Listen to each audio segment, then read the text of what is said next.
ربنا مش بيحبني صح؟ ليه يا حبيبتي بتقولي كده؟ تعبانة ومش بخاف.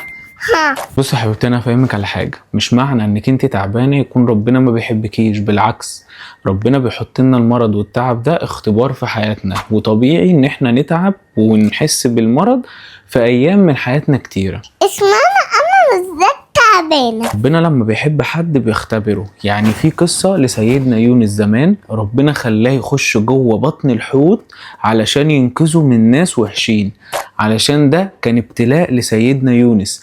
مع ذلك هو حمد ربنا وقال الحمد لله يا رب ان انت خليتنا استخبى جوه بطن الحوت، وما اعترضش على ربنا ولا قال يا رب انت ما بتحبنيش ليه علشان انت دخلتني جوه بطن الحوت. كان بينقذه مع ان دي كانت حاجة وحشة، كان ممكن الحوت ياكله، بس هو علشان بيحب ربنا ومؤمن ان ربنا بيجيب لنا كل حاجة حلوة وبيعمل معنا كل حاجة حلوة. انا يبقى هخف. اكيد يا حبيبتي ان شاء الله هتخفي، وعشان الكلمتين دول بقى انا لازم اجيلك وافهمك حاجة صغيرة. انت ان شاء الله هتخفي، بس اهم حاجة تكوني عارفة ان ده اختبار من ربنا.